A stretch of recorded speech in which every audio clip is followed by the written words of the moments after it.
So why don't you go ahead and introduce yourselves? I'm Jeremy.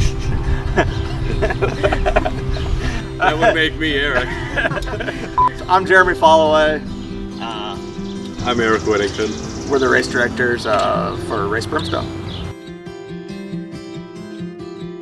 Well, the course is pretty cool because we have a lot of diversity. You start on single track, then you hit the Zor Valley Trail, which is kind of like the towpath, and you run into Zor.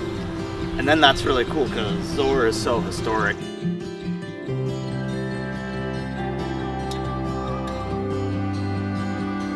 There's different stages of this.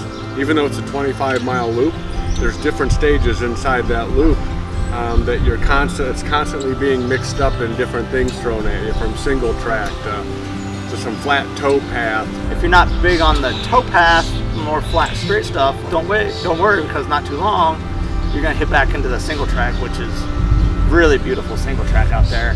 And you got hills, but a lot of it's nice and runnable too. It's not like it's overdone with super hard hills, but it can be challenging at different points for sure. So you're constantly getting something different thrown at you. It's not your, well, I shouldn't say typical, but you don't get bored, you know, and that's a lot of times you run a race where it's so monotonous, it's the same thing over and over, and you know, being that this is more of a mental game, this really helps keep the mind fresh and going, and I think it's really cool.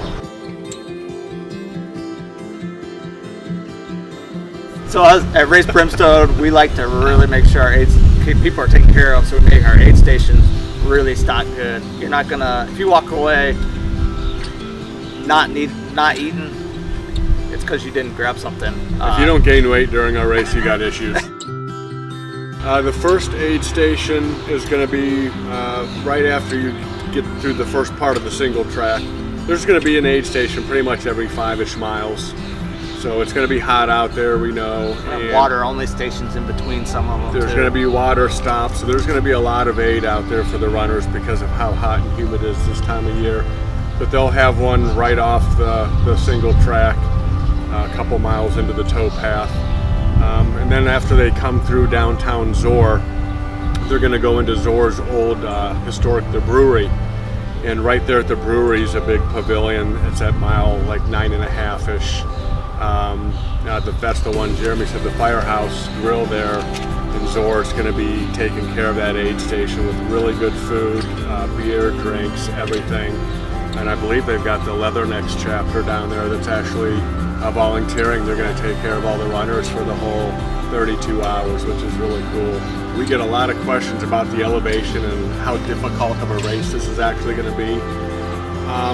It's going to be as difficult as you actually make it. There's roughly around 12,000 feet of climbing, but half of it is actually flat and runnable.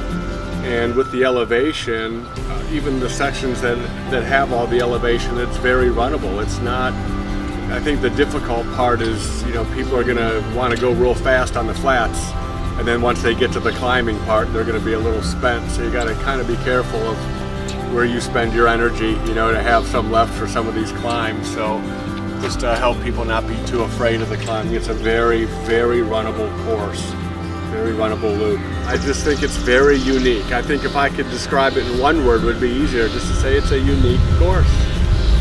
We wanted to do something different.